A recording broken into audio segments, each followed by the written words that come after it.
Good morning, everyone. Happy Friday.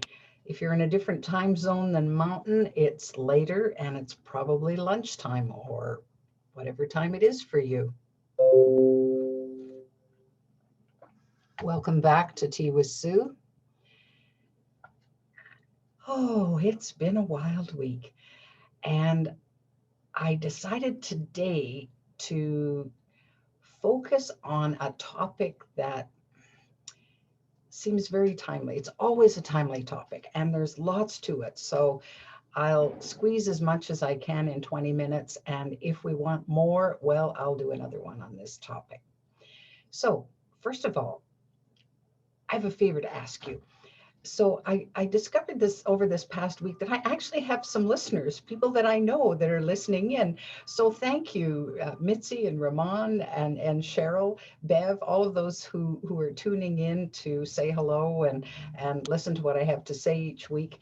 So my favor is, if you like Tea with Sue, please like the video on YouTube on either the Global Strong channel or my channel, Sue Paulson, and leave a comment if you have something that you want to share. That would be great. And I always respond to every comment that I get.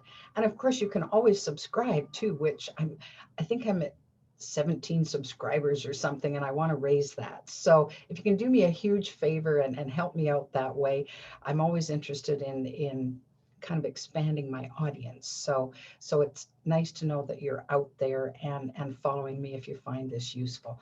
Share with your friends too. I'd really appreciate that. All right, let's get to today's topic then. Fear. Fear is today's topic. Well,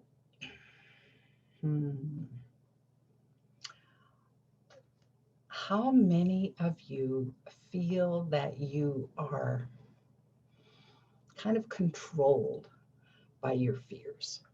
That fears sort of run the show. Now, first of all, let's get something straight right now. Fear is a natural, normal part of us that is essential for our survival. So if you meet a bear on the trail, you are hardwired to do everything in your power to survive. So that's when fear, if we look at the acronym, forget everything and run, right? That's what we feel compelled to do. Now, whether or not that's a good strategy if you face a bear on the trail, I'm not too sure.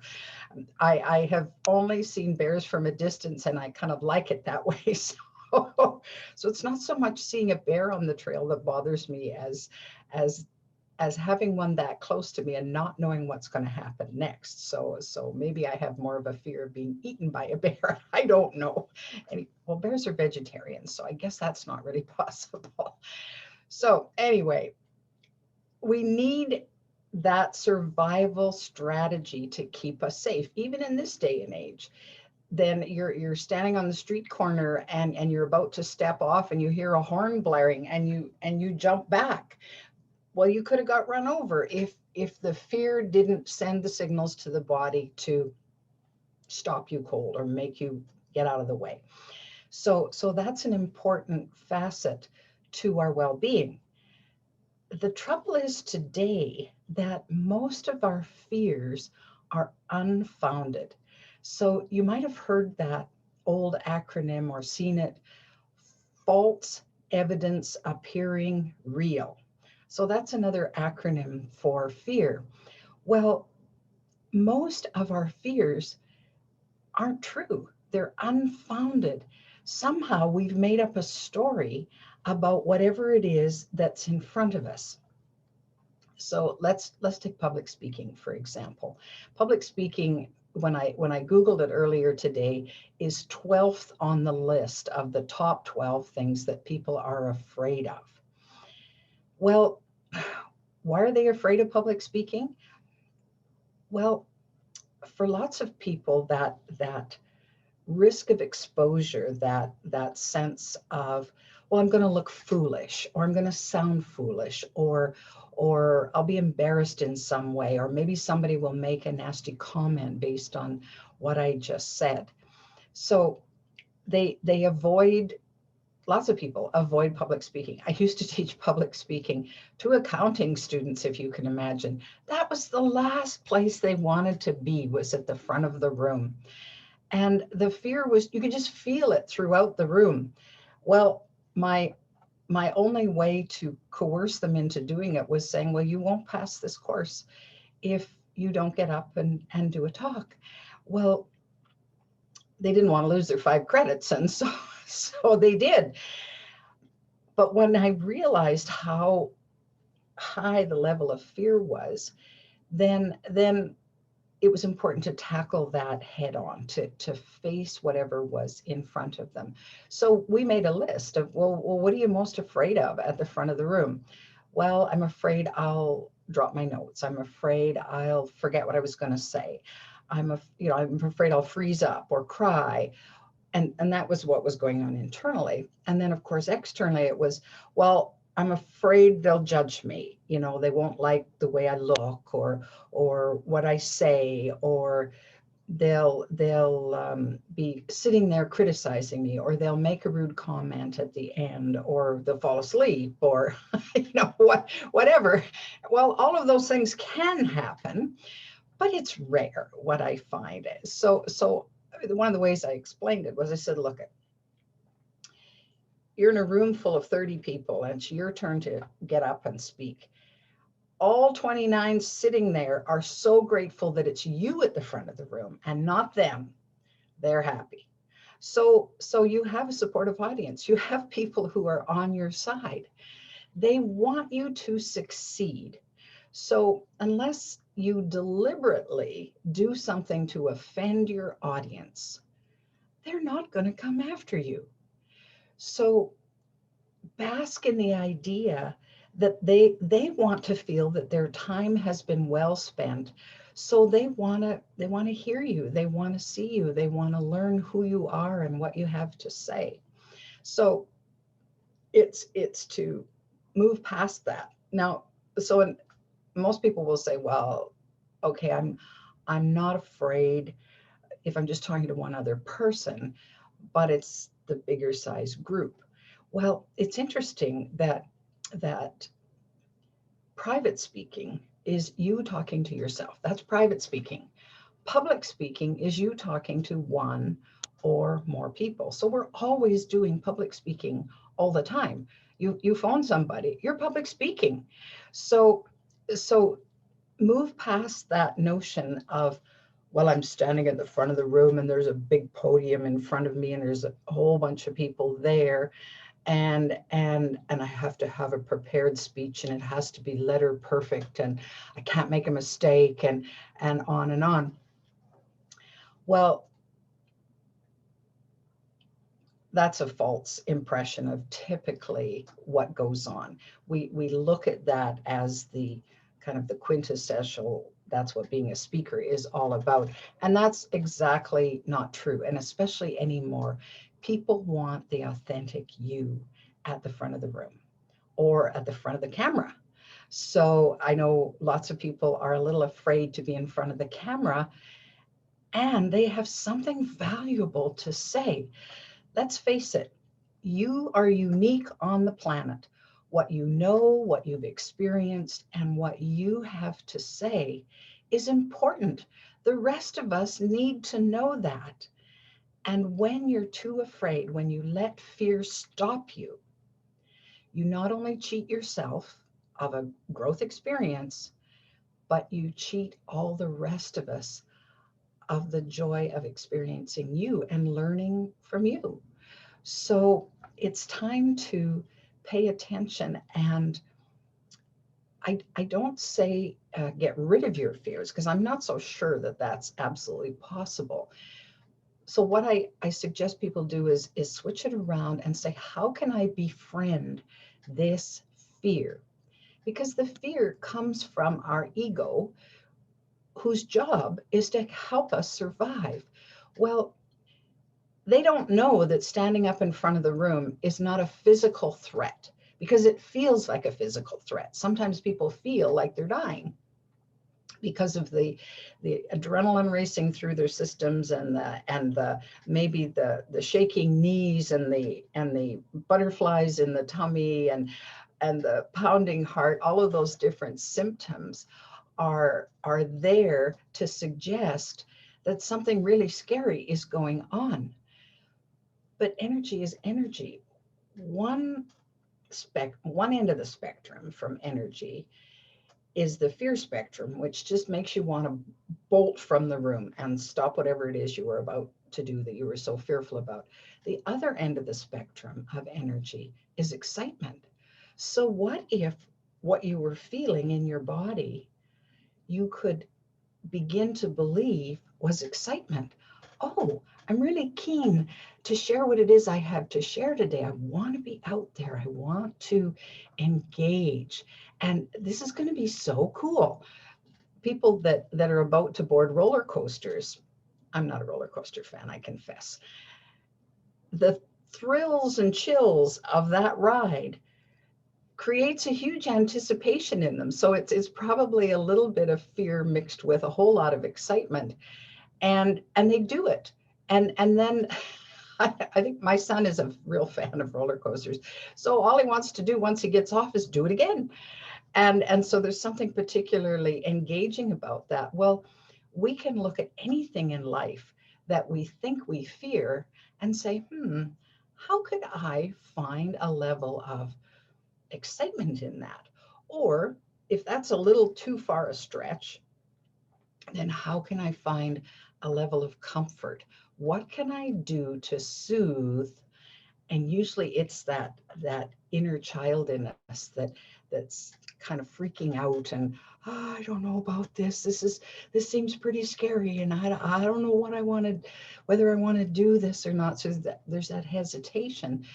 But of course, as adults, we can bring that inner child right onto our laps and say, you know what?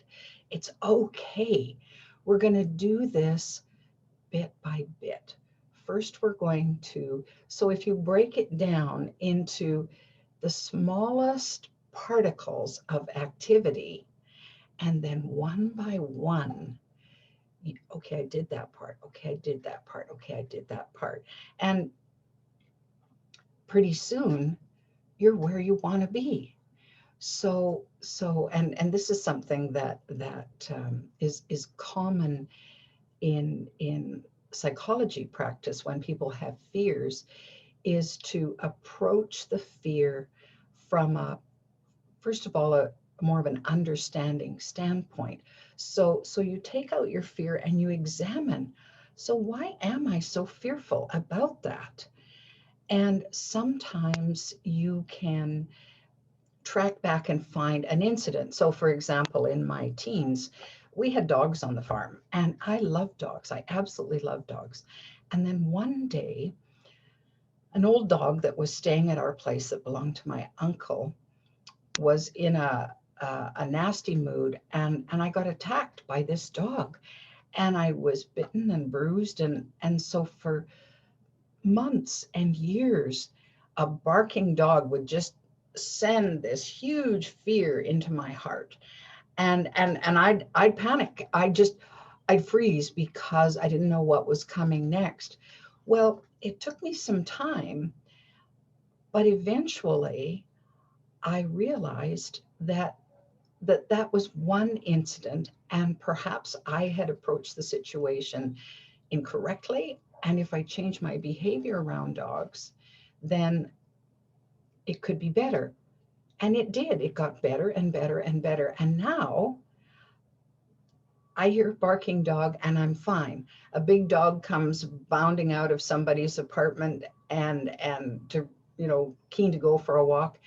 And I don't react internally the way I used to, because I learned how to not only soothe the fear, but to lower my threat level, so that little light didn't go off, like danger, danger, danger. So it's a trigger, right? So I worked with the trigger enough so that I didn't react anymore. I didn't react externally, and then the biggest gift was I didn't react internally anymore.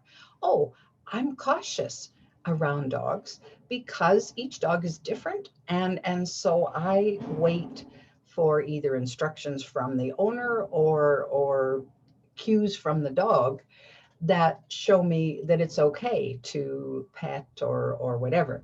So so any of our fears can be dealt with in that way. It's been said that there are really only two things in life that kind of rule us, and fear is on one end of the spectrum and love is on the other. Well, if we're fear bound, if most of our time is wrapped up in fear, worry, doubt, um, concern, anxiety, you name it, then we're kind of living hell on earth, right? I mean, life is not that happy because our minds are just overfilled with all of these things that we view as threats in some way. One of the one of the keys, I think, is to look at life and say, do I love myself enough to work through those fears, to face them one by one? And as I set them aside and kind of diffuse them as the energy goes out of those fears, then I can move more and more into a love of my life, of myself, of a love for others, and heaven on earth, right? It leads us more closely to that. Well, I, I lived long enough in the fear bound and it was a prison of my own making in lots of cases. So brick by brick, I took down the prison walls and I dealt with the fears. Do I still have fears? Oh yes, I still have fears. And I have to say that I'm getting better at looking at them, at examining them. There's a couple of places that you can find fears. They get sneaky after a while. I mean, the big obvious fears are sending these rah, rah, rah, rah signals right at us so fast that we can't avoid knowing about them. I mean, they're just right there. But there's some sneaky little fears that as I've dealt with the big ones, I have found that some very subtle fears kind of sneak in, and it can take me a little bit of time to recognize what those are, and then grab hold and say, okay, let's just take a look at this fear and examine it from top to bottom, side to side, inside out, outside in, and so on, and then decide, how am I going to deal with that? Because you have a choice. You can keep the fear if you want to and just let it rule whatever part of your life that it rules, or you can say, I think I'm more powerful than that. In fact, I know I'm more powerful than that. And I'm telling you how magnificent you are. Well, you're too magnificent to allow fears to rule your life. So if you want to be the the head of your own household, the head of your own heart, the head of your own being, then you're in charge. And that means you have not only a right, but a responsibility to take a look at fears and decide, okay, what am I going to do about that? So one of the little subtle things that I find for me with fear is I'll get into resistance. So somebody gives me a good idea or offers me an opportunity to do something that maybe is a great path on my journey. And there's times when I find myself pulling back and saying, well, yeah, but oh, that's a great idea, but and then I negate the whole opportunity. Why?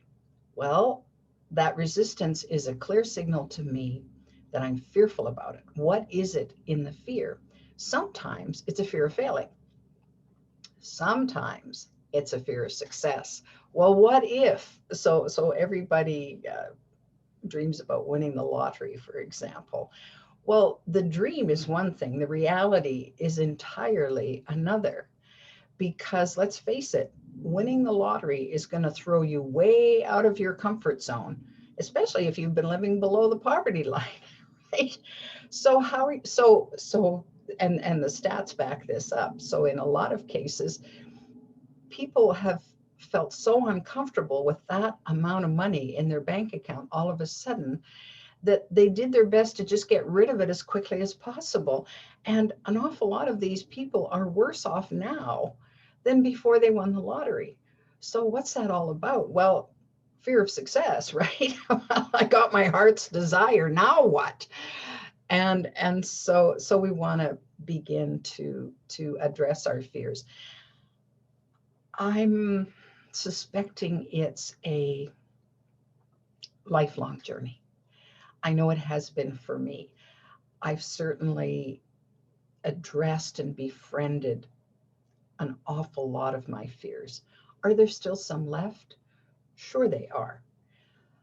The interesting thing I find is most of the fears that I have are not my business. So I worry about my son, for example. I worry about my grandkids. I worry about other family members that are having challenges of their own. Well, it's really not my business. It's their business. So here I am spending precious energy on something that I have no control over. It's not my business to do anything about it. Oh, there might be the odd time when, yes, I can weigh in and support and help out and do whatever. But worry is kind of a useless uh, part of fear, because we know that what we worried about yesterday and the day before and the day before that, when we look at it today, it didn't happen. Most of those fears that we have never happen. So we kind of borrow trouble.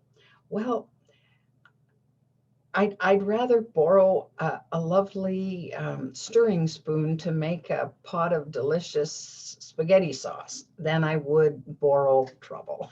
And so this week, focus on the fears that you have and decide how to befriend them. How can you take that fear and make some sense of what's going on, and then decide whether you want to do something about it or not.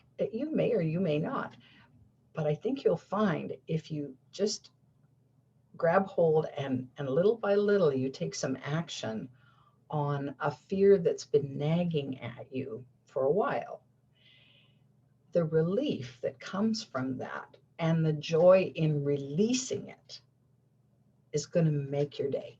It'll make your week. It might even make your month. You have no idea the positive impact that can happen until you do it. So if you have a fear that you're working on or you want to work on that you want to share, and then just hit the comment section and I'd be happy to weigh in and respond to that.